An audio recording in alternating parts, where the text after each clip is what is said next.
Hello, everybody. Welcome back. I'm Taylor, and today we are going to be doing a spoiler talk on Netflix's new Stranger Things Season 4, Volume 1. But before we do that, I'm going to go ahead and ask you to hit that like button, hit that subscribe button, and while you're at it, go ahead and hit the notification bell so you never miss a video here on Critical Commentary. I am going to be very honest. I don't really think I've ever considered the probability that I would be making a video on Stranger Things. I actually was vehemently against Stranger Things when it first came out, and I remember my roommates were like trying to get me to watch it, and just as a principle, I was like, no, I'm not watching Stranger Things. I ended up just randomly, I think, having like an extra long weekend, and I don't think we were going anywhere. It might have been a break, and so I decided to just post up in my bedroom and watch the series for myself because everyone was talking about it. And yeah, it totally didn't really hit it for me, right? Right, it's not an obsession. No. Why would you think that? Really though, this was a big surprise. I am a huge horror fan. As you know, if you've seen any of my other, reactions, I tend to, I feel like put my reviews in the horror genre just because I don't think they get enough love and respect.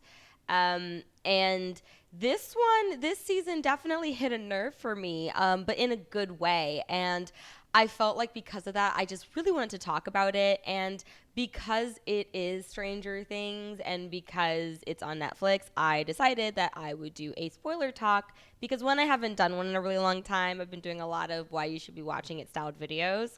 So I thought, let's do a change. But also because come on, who hasn't seen Stranger Things Volume 1, right? The way that I decided to break down this review was to make a pros and cons list. And I know that sounds so weird because, why would that be the way to talk about this show, especially because I'm overall really happy with this season. I thought it would be best to organize the video this way just because, yes, of course, I do love this series and I have a lot of good that I want to talk about. But I wanted to get the negatives out the way first because I feel like, one, they're not a really big portion of the story and therefore can be kind of brought up first so we can get to the real meat of my video. But two, as Eddie says, bad news first, always. Here on my little sticky note. Listen, I'm bad at taking notes. Leave me alone, okay? So, con number 1, Will. I have some serious feelings about Will because, one, Will is probably my favorite of the 4, original, Scooby Gang because he's just the sweet one. And I know that he goes missing. And I think that's also kind of where I'm going into this. He's an integral part of the beginning of the series. And he's so sweet and he's empathetic. He's definitely, I think, the heart of the group. Will gets just kind of pushed to the side this season, which I had some serious problems with because I felt like he's not a boring person, but I just he had nothing to do. And Noah Schnapp is just so cute and so charismatic that it's I wanted to see him have some sort of an arc, and I felt like he was kind of just flailing around and going to Sadie's house, which was really, I felt like, an unnecessary scene in the series overall. I also had, problems with Mike and Jonathan for kind of the same reason. I found them to be very stagnant characters this season, and I know that at this point the group has gotten really, really big, right? So the team is, there's a reason why the series was fragmented into a lot of different stories. I think 4, correct? Yeah, 4 different stories to kind of make sense of this big cast. Regardless of that, though, they just felt like they were there. And I know that their whole quest is to kind of find help on the other side. They're trying to break into Project Nina. So they're going to be the ones that I guess rescue Elle, which I'm hoping gives them more to do in volume 2. But I just felt like at this current moment that there just really wasn't much there. Going back to Will, because I'm personally offended by how Will is being treated. I don't understand his like weird LGBTQ like closeted storyline, not so much because of the not being sure about his identity and questioning, but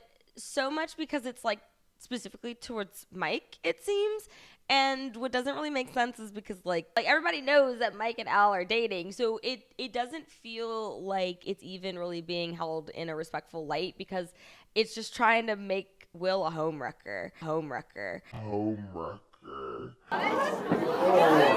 need to leave! Will just isn't that kind of person, and I understand that maybe he might be telling this person that he loves him because it's his first love and this is someone that he trusts, and so coming out to him might be that might be more the angle. But I wanted to know about the painting. We never got the painting. And I feel like if this is going to be his arc, I just wish that they had focused on that, whereas they just kind of dropped a lot of weird hints. So it feels a little bit queer baiting-y, you know? Just a wee bit. I have one more con, but I'm actually going to wait to bring that one up just because I need to gear up to the point, so I'm not going to bring it up. We're going to go into the pros, and then I promise it will get mentioned. Just bear with me. I'll start with the Hopper storyline because it's a little bit more succinct. I love the fact that, you know, Hopper has been given this whole new makeover. I was actually having this conversation with a friend. We were talking about how this is definitely, you can feel the remnants of Hellboy in Hopper's character development this season. Hopper's story from when he's at Vietnam and he's mixing the chemical orange, and how like he feels kind of like 11 in that he was lied to by someone or something that was exploiting him, but under the guise of protection. And I thought that was kind of interesting because it made the storyline, it made the bond between Hopper and 11, that father-daughter bond, a little bit more significant in my eyes. I really loved that father-daughter dynamic that they have. I think it's so sweet. It's so genuine. And I think it was even organically earned as we see them kind of develop together in both seasons 2 and 3, which kind of suck because those seasons were actually not even very good at all. All I have to say is that that relationship, that development arc was probably the only good things that came out of seasons 2 and 3. I'm sorry, I said it. Was I not going to bring up the fact that seasons 2 and 3 were horrible? Story A was the Steve, Nancy, Robin, and Eddie group. We have them kind of split up, and I know that this is a very amorphic group, so just bear with me. But then, you know, you've got story B with Max and Lucas and Dustin, and I know that they kind of bleed into each other and they play around with each other's storylines, which is good because it does feel more, you know, continuous that way. But these two plot lines were probably my favorite of this season, mostly because I feel like they were the anchor in kind of what the Duffer Brothers do best, and that's reference and use a lot of subliminal perception that, you know, is taken from horror movies of that era and applying it to a modern storyline. I could go on and on about the references to Nightmare on Elm Street, which, like I said before, you know, we see that in droves in just the first murder of the series alone is just a direct clip actually probably the most scariest clip that I remember when I watched a documentary on horror films when I was really young, and I hadn't seen Nightmare on Elm Street yet, and I saw the scene in Nightmare on Elm Street where the girl goes upside down on the ceiling, and the minute I saw the cheerleader die that way, it was honestly almost a little bit triggering. Oh my God, I forgot how much like Freddy Krueger used to terrify me as a kid.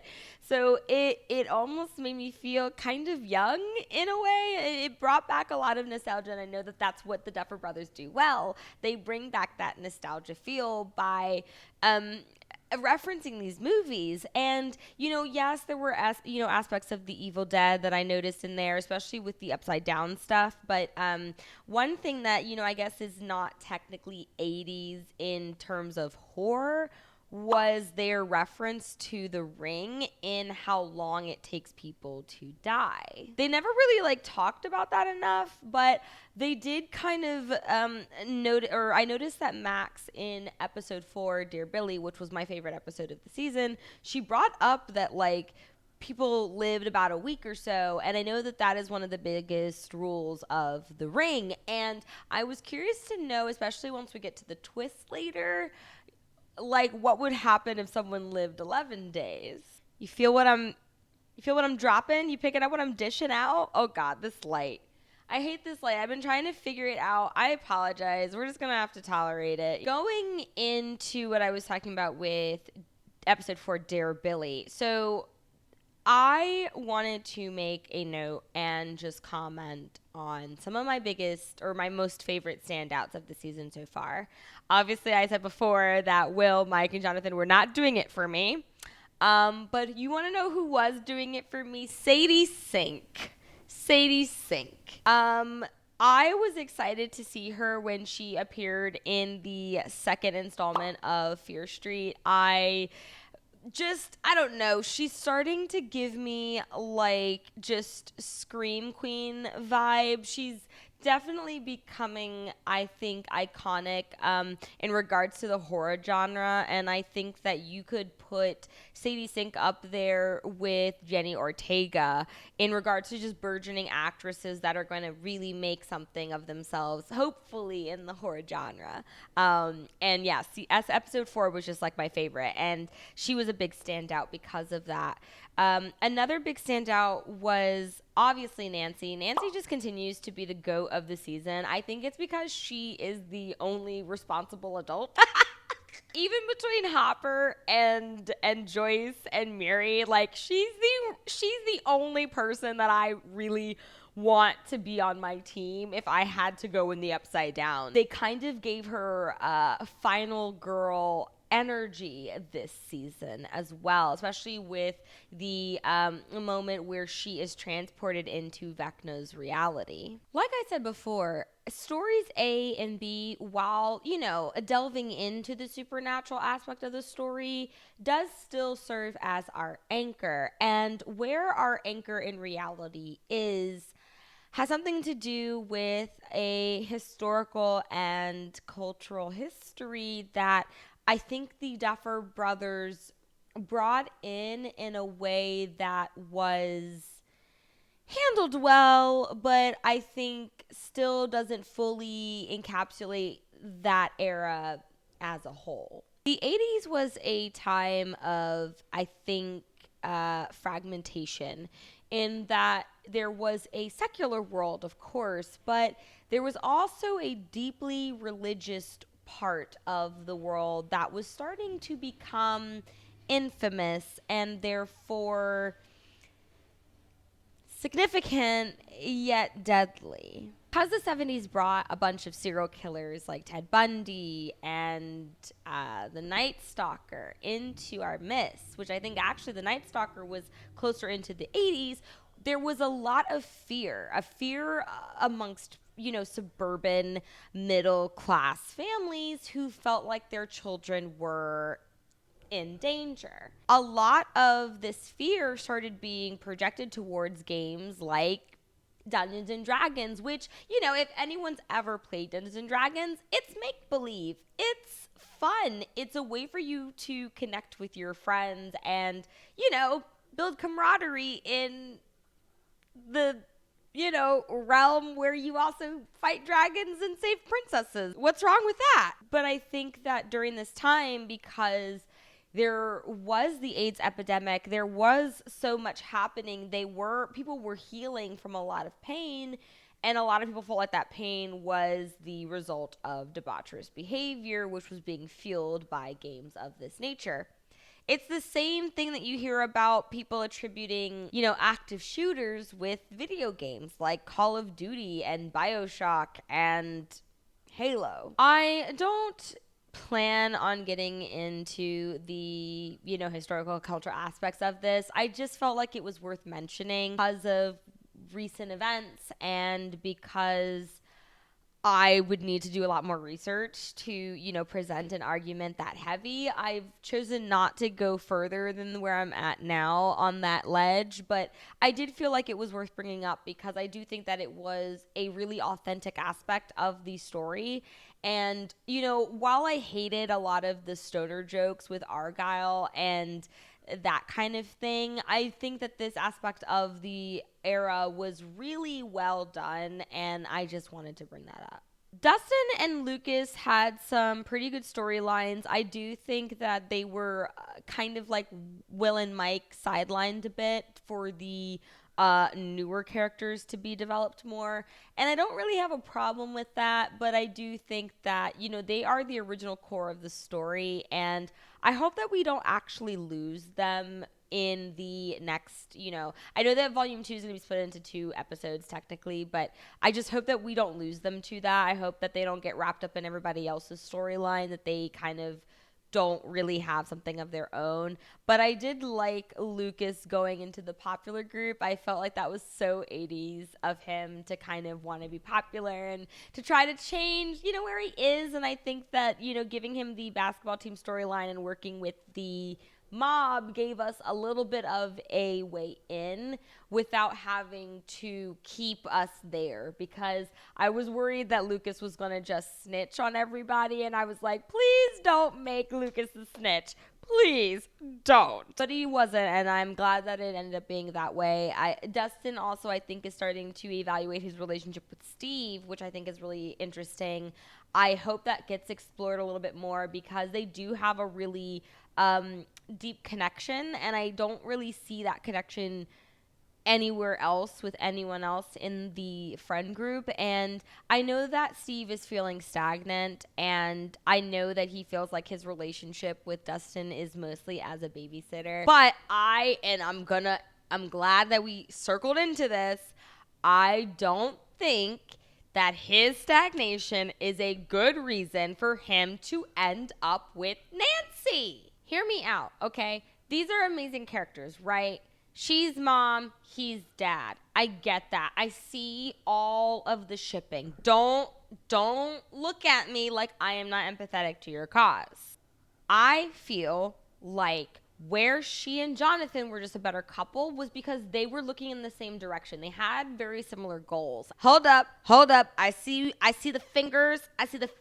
Hold up. Okay. First of all, this is part of the reason why I do not like Jonathan this season, is because randomly they just gave him this character assassination where now all he wants to do is smoke with Argyle in his pizza truck. Like, Shaggy and Scooby, what is it? Spooky Island. That's not who Jonathan is. Jonathan is not that person. And even if Nancy and Jonathan are having a fight or they're having problems or they're not going to end up together, which is fine, they don't have to be endgame. I just think that, it doesn't make sense that they would be putting him and her together. What I'm poorly articulating is that I advocate for a Robin Nancy ship. Yeah, I said it. Going into, I think, the main story, so Eleven and Vecna, this is where I have to give my praise, because I was worried about season 4. Season 3 seemed to have lost its way. And I started to feel the echoes of that in season 2. I liked that they brought in number 8 as a way of, one, showing diversity in the cast, because right now the only diversity we have is, other than female characters, Lucas. So I was glad that they wanted to do that, but I felt like the episode just fell short. And I think everyone else also hated that episode when it came out because it just didn't make sense. It felt a little bit out there. Having number 1 kind of appear as this looming essence in 11's storyline was the perfect way to get the story back on track and towards the destination that I think we'll all be happy with down the line. I had a feeling that the orderly was number 1 as soon as he referenced number 1. As soon as he took the little thing and he put it in the little section, and 11 was like, number 1, but we don't talk about number 1. No. I just immediately assumed, okay, that's him.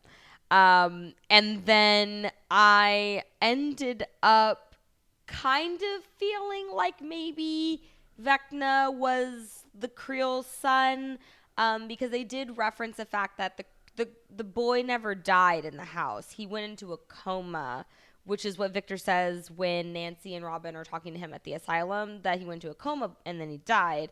And so I remember making a mental note, but it definitely did still surprise me. That still was one thing that I had kind of like when I was sitting and I was watching the show and I was like connecting all the dots. It was definitely somewhere over here where I was like, I think this is significant, but I didn't want to tie it in yet.